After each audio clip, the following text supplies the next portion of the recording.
These are just some things we knew about the situation in Washington from our various work over the years. Federal and state regulations were seen as a barrier to preferencing locally grown, and we knew that the Farm Bill was looking at this and hopefully would clarify it and that part would go away. But there were still some lowest cost bid requirements if you went above, I believe it was $75,000 on a contract in our state, and we wanted that to go away. It was everything except books, so pencils, desks, everything was under the same bill for lowest cost bids. And then school budgets, you know a lot of these barriers. Schools and farms needed some kind of help to talk to each other, to know where the farms were, what was being grown, what the seasons were, how to buy apples. Is it by the pound? Is it by the apple? Is it a box? How does this all work? So we knew that they just needed some people working on that, benevolent brokers and types like that. Distribution models were not ideal for buying from smaller farms, as is true most places probably. And then on the positive side, we knew that the federally funded fresh fruits and vegetable pilot programs were really, really popular. Kids loved them, teachers loved them.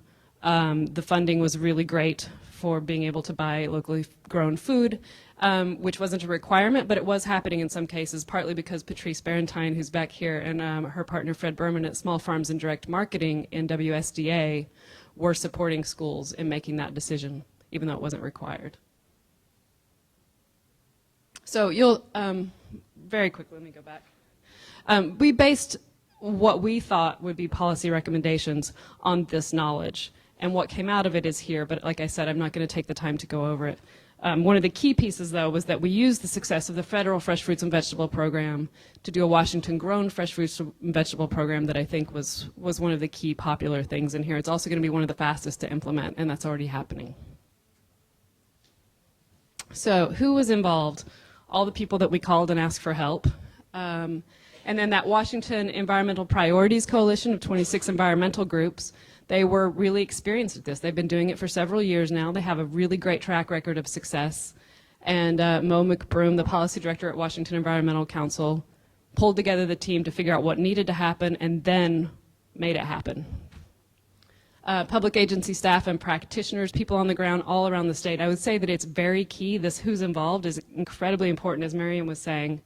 Just finding out what the people who are going to be affected by this think about it and making the changes to it and working together to have something that everyone can agree on ahead of time, so that you're not going in there with something you're going to have to fight over with legislators. Especially because this year in Washington was a short year, so there were 60 days of legislative session that Mo and her team of other lobbyists had, and if they had had to put out fires and fight over details of it, that really would have gone pretty badly for them. You can't let anything fall off the table in a short session. Finding the right representative, also as Marion mentioned, finding the person, the legislator who will bring it forward, who can bring other people behind them on it, is willing to do the education, gets the whole concept, not just one piece of it, and not just what's good for their region, but really understands why it's good for the state and can tell that to other legislators. And then really, really key in this particular case was a really broad group of supporters. The environmental organizations, the farmers themselves, the farming interest groups, the Farm Bureau and other places, child health advocates, educators, parents, a whole lot of people with a whole lot of varying interests came together on this. And I was at one of the Ag Committee hearings just to see how they all went. And having the Farm Bureau guy, lobbyist, sitting next to the environmental group's lobbyist brought some notice. They were impressed that they were at the same table wanting the exact same thing. And there were no negative testimonies at any of these hearings. There was a little pushback, which we'll talk about later, but they did not testify negatively on the record. They just talked to folks about it. And then in the end, there was one no vote in the House or the Senate. Everyone else voted for it.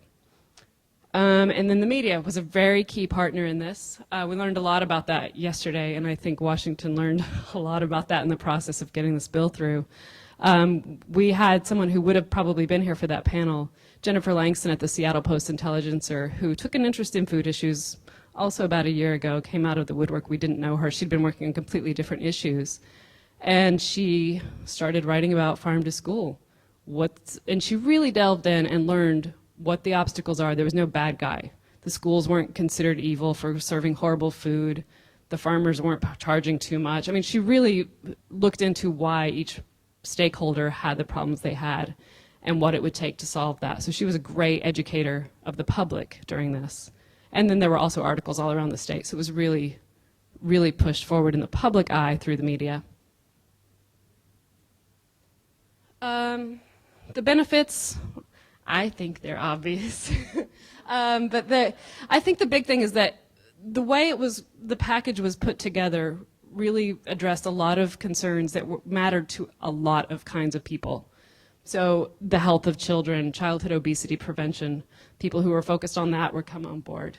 Strong agricultural economies, the state economy in general, and I guess the lifting of all boats was a phrase that came up at some point. We weren't targeting a specific kind of farmer or a specific part of the state.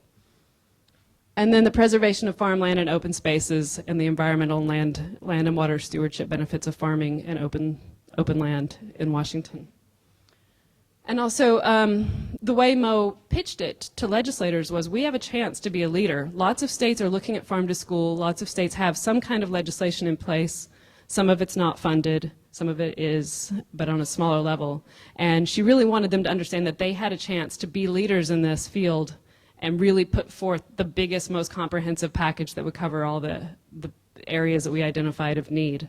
One thing that did get cut from this, which I tend to think was fairly important, was a feasibility study for distribution and infrastructure for joint processing, packaging, storage, all those kinds of things. That did get cut. Most everything else stayed in, and a few other things got added.